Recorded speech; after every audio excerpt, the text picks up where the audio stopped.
जय हिंद दोस्तों। मैं आप लोगों को बता दूं कि आपको कैसे हम लोगों को धर्म गुरु पद के लिए यदि तैयारी करनी है तो कैसे बढ़ना है। तो सबसे पहले आप कुछ नियम सीख लें, और जब तक आप ये सारी चीजें नहीं जानेंगे तो आप मुझे विश्वास कम होगा कि आप एक सकारात्मक दिशा में तैयारी कर रहे हैं।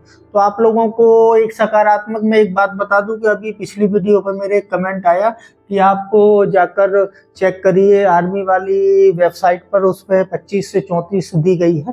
तो पहले जो भी हमारा साथी है और वो अभी यदि 27 वर्ष का हो चुका है उसको डालना है तो थोड़ा परिपक्व बनो, थोड़ा सोचना, और जो भी सोशल मीडिया पे या इंटरनेट मीडिया पे हमारा जो भी सामग्री है थोड़ा उसको अच्छी तरह पढ़ा करो, फिर ऐसे कमेंट करना है। क्योंकि आपने जो भी जानकारी आप इंटरनेट मीडिया से या इंटरनेट से जानकारी वहां से हासिल करते हैं तो उसका ये होता है कि जो भी जानकारी ज्यादा देखी जा रही हो वो उसको सही मान लेते। देखो इंटरनेट में कोई एआई में आईक्यू तो ऐसा होता नहीं है कि वो विवेकीय शक्ति लगाते कि नहीं ये हमारी सही है, तो ये मैं आपको दिखाऊं। तो सबसे पहले पूरी जानकारी आप देखकर ऐसे कमेंट किया करो, क्योंकि और अन्य जितने भी साथी हैं वो भी भ्रमित होते हैं।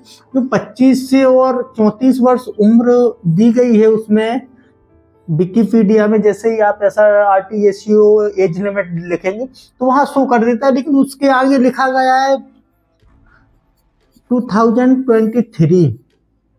आपने ये तो पढ़ा नहीं कि एज किस वर्ष की बता रहा है वो, इसलिए आप ऐसे कमेंट करते हैं कि और बाकी देखो मैंने बताया था कि आप यदि 27 वर्ष के नहीं हुए हैं तो अभी आप लोगों को मस्ती करने की जरूरत है।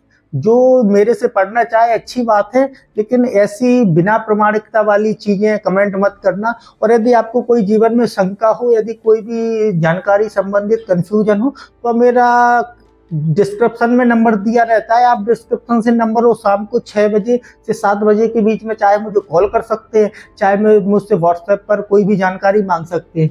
मैं अभी साइड में आप वीडियो में बता रहा हूँ जो अभी 2025 की नोटिफिकेशन में जितनी क्या उसकी योग्यताएं होंगी, क्या क्या आपको जरूरत है, ये बगल में देख सकते हैं कि बिटवीन 27 to 34।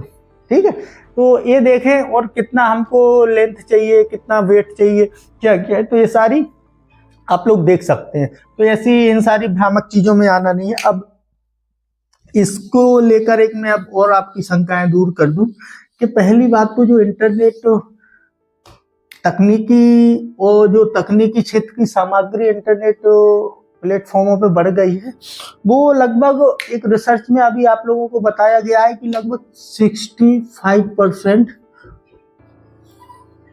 विश्वासपूर्ण नहीं है, मतलब एक प्रमाणिक नहीं है। जो भी डिजिटल कंटेंट क्रिएटर होते हैं वो ना तो उसका गहन अध्ययन करते हैं, उस चीज का ना विस्तृत जानकारी एकत्रित करते हैं। उनका केवल उद्देश्य रहता है पैसा।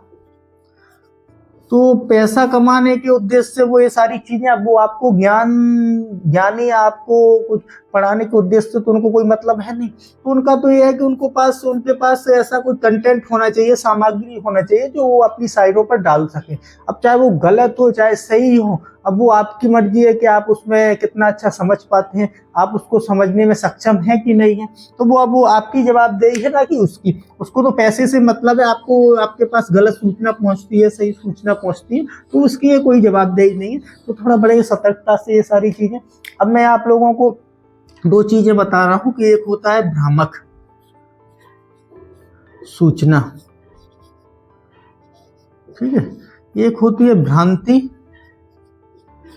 पूर्ण जानकारी। आप लोग इसके ज्यादा शिकार हैं, क्योंकि एक भ्रामक सूचना होती है वो तो उसका क्लियर होता है कि ये तो असत्य है या झूठी है, ठीक है। लेकिन जो भ्रांतिपूर्ण जानकारी होती है वो क्रिएटर, या आप लोग क्रिएटर हो या शिक्षक मान लीजिए, जैसे मैं आप लोगों को पढ़ा रहा हूँ। अब मैं एक उदाहरण देता हूँ कि जैसे यूट्यूब पे आप RTJCO इंटरव्यू डालेंगे तो यूट्यूब मेरी ज्यादा वीडियो देखने लगे हैं जो भी छात्र, तो उसमें सबसे पहले मेरी सजेस्ट कर देगा वीडियो।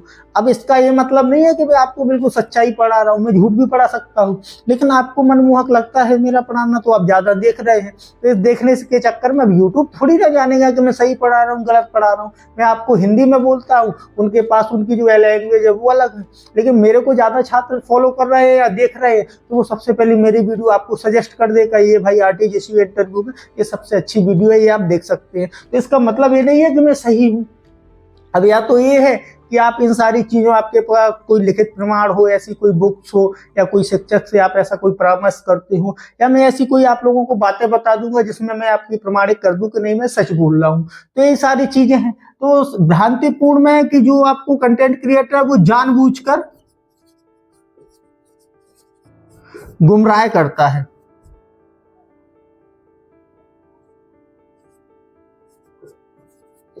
तो आप लोगों को जानबूझकर गुमराह नहीं होना। देखो, सबसे पहले आप स्वयं विवेकीय शक्ति का उपयोग करेंगे, आप स्वयं जज करेंगे कि ये हमारे लिए महत्वपूर्ण है कि नहीं है। यदि आप इन सारी चीजों में फंसे रहेंगे तो आप धर्मगुरु कैसे बन पाएंगे। तो इन सारी थोड़ी चीजें जो भी मैं ये आप लोगों को जो भी परेशानी हो, मैंने कई बार बोला है कि 6 से 7 आप पर्सनली मेरे को कॉल कर सकते हैं। लेकिन ऐसे सारे भ्रामक जानकारी वाले आप कमेंट करके दूसरे लड़के जो, तो वो भी फिर ऐसे परेशान होते हैं कि अच्छा ऐसा है। एक 2020 के बाद एक एंजाइटी, व्याकुलता शब्द चला है, तो उसका अभी वर्तमान में ज्यादा चलन है, आप उसके ज्यादा छात्र शिकार हैं। तो मैं सोच रहा हूँ कि मैं उसको और आप समझा दूं। एंजाइटी और इसका मतलब होता है व्याकुलता। ये जैसे परीक्षा संबंधी जो भी तारीख पास में आती है हमारे, तो विद्यार्थी ज्यादा व्याकुल होने लगते हैं। तो आपको व्याकुलता में ऐसा नहीं है कि कोई जो भी असत्य या झूठी खबरें हैं वो आपका आत्मसात कर जाए और बाद में आपको वो नुकसान कर जाए। तो आपको एंजाइटी का बिल्कुल शिकार नहीं होना और बहुत अच्छी तरह से आपको पढ़ना है कि आखिर ये हमारी चीजें प्रमाणिक है और इनको मैं विश्वास करके पढ़ सकता हूँ। जो भी मैं प्रस्तुत करूंगा, सबसे ज्यादा इस बार इंटरव्यू में वही बच्चे शिकार हुए हैं वो जो डिस्क्वालीफाई हुए हैं, क्योंकि मैंने बताया था कि उन्होंने ये क्लियर किया नहीं कि ये सामने वाले ने जो उत्तर प्रस्तुत किया है, ये उत्तर प्रस्तुत करने का तरीका सही था, या जो भी इसने शब्द या सेंटेंस जितने भी जो बोले हैं वाक्य वो सही थे कि नहीं थे, इसमें जो जानकारी उसने प्रस्तुत की है वो सही थी कि नहीं थी। इस वजह से थोड़ा समस्याएं हो गई हैं। तो आपको सबसे ज्यादा थोड़ा ध्यान रखना है कि आप जो भी विकिपीडिया ऑनलाइन सर्च करेंगे उस पर 100% पूर्ण विश्वास मत करना है। आप जहां तक कोशिश करें तो ऐसी चीजों का आप बिल्कुल, क्या है कि एक बात मैं बता दूं कि जब से ये तकनीकी टेक्निक सामग्री आई है तकनीकी क्षेत्र में, आप लोगों को प्लेटफॉर्मों पर इंटरनेट से मिल जाती है, इनने सबसे ज्यादा आप लोगों के अंदर एक वो भाव पैदा कर दिया, एक शंका पैदा कर दी है। तो आपके पास जैसे बहुत सारी चीजें आ जाती हैं तो आपको देखना है कि कौन सी चीज सही है कौन सी नहीं है। तो सबसे ज्यादा प्रमाणित स्रोतों पर ज्यादा आपको ध्यान देना। फालतू कुछ चीजों में देखो, डिजिटल क्रिएटरों का तो वो भ्रांतिपूर्ण जानकारी का है कि वो जानबूझकर गुमराह करेंगे। वो अंततः वो आपसे वीडियो अपनी पूरी शो करवा लेंगे कि उनको जितने भी ऐड आ जाएंगे उनको तो पैसा मिल जाना है, बाकी अंततः उसका कोई आपको परिणाम मिलना नहीं है, ना ही सकारात्मक। न हाँ ये है कि आपका नकारात्मक जो भी टाइम ही है तो आपको इसी के शिकार होंगे। और आपको स्वयं सक्षम होना है इन सारी चीजों में कि देखो, मुझे इसलिए तो ज्यादा इंटरनेट पसंद नहीं है। हाँ, मेरी जितनी मतलब की जानकारी होती है मैं उतना यूज करता हूँ, बाकी मुझे मोबाइल से और इससे कोई ज्यादा लगाव नहीं रहता है। शाम को 6-7 बजे के बाद मैं मोबाइल यूज करना बंद कर दूँ, क्योंकि मैं अपनी सारी जितनी भी शिक्षा ग्रहण करता हूँ, जो भी अभी मेरे वर्तमान में करंट में चल रही, वो मैं बुक्स पर ज्यादा निर्भर, क्योंकि आपको ये सारी चीजें शंकाएं पैदा नहीं करती। जो है उसमें प्रमाणिकता वाली, शोध वाली ये सारे विचार आप लोगों के सामने प्रस्तुत रहते हैं। तो आप स्वयं, जब आप मेरी स्थिति में आ जाएंगे तो आप स्वयं जज करने लगेंगे कौन सी बात सही है कौन सी गलत है। तो आपके पास ज्यादा विकल्प होने की वजह से आप भी कंफ्यूजन, जैसे ज्यादा आपके पास अधिकता हो गई है विकल्पों की, तो उसमें आप भी कंफ्यूजन में। तो आपको ये सारी चीजों पर बिल्कुल ध्यान नहीं देना है और ईमानदारी से पढ़ाई करते हुए, ऐसी कोई जो अभी जिनका नहीं है, जो 20-22-23 साल के बच्चे हैं, वो तो केवल चाहे तो केवल पढ़ाई, मतलब इस पर अपनी दृष्टि बनाए रखें और पढ़ते चलें। बाकी इन सारी चीज़ों में कोई चर्चाएं करना जरूरी नहीं है, क्योंकि आप लोगों के लिए जरूरी नहीं, केवल वही सीरियस रहे। मैंने आपसे बोला था कि जो 30 उम्र के हैं वे मुझको कोई भी उनके अंदर शंकाएं हैं तो वो मुझे पर्सनली कॉल कर सकती हैं, मैसेज तो ठीक है। बाकी उनको मैं पर्सनली भी गाइड, जो भी आप लोगों को लगता है कि मैं इस क्षेत्र में कमजोर हूँ, तो मैं उनको वो भी बता दूंगा कि आप ऐसे ऐसे अपना ये क्षेत्र जो है मजबूत कर सकते हैं। तो लेकिन जो छोटी छोटी बातें हैं, इनको आप कमेंट में न करके पर्सनल क्लियर करें। और हाँ, कमेंट आपको जब करना है जब आप 100% सही हो कि नहीं सर, बिल्कुल मैं बिल्कुल सही हूँ, मैंने सारी जानकारी जुटा ली है और ये जानकारी आपकी गलत है और मैं ये सही दे रहा हूँ। तो फिर मैं आप लोगों को, देखो, गलत जितनी जल्दी आप गलती का एहसास कर लेंगे आप सुधार भी लेंगे। लेकिन आपको कोई ज़बरदस्ती ऐसी कोई चीज़ें करे तो उसमें टाइम मेरा भी वेस्ट होता है, आपका। मैं नहीं चाहता कि मेरा आपका टाइम वेस्ट हो। बाकी शाम को मिलते हैं, शाम को हमारी क्लास वही लेक्चर फर्स्ट आ जाएगा साइकोलॉजी। तो बड़ी अच्छी तरीके से शुरुआत करनी है, बहुत ईमानदारी के पूर्वक। और आप भी अपनी तरह से कुछ चीज़ें अच्छी अच्छी जोड़ना चाहें, मैंने बताया था कि कोई सीमा नहीं होती है साइकोलॉजी में। जो भी आप उस लेक्चर में अपनी तरह से अच्छी चीज़ें, अच्छे जो भी सेंटेंस हैं, विचार जोड़ना चाहें, जरूर साइड में जोड़ लिया करें, क्योंकि आप उतने ही जितना मैच्योर होते जाएंगे। और ये आपके केवल धर्मगुरु परीक्षा में काम नहीं आएगा, आपका पूरा जीवन में काम आएगा।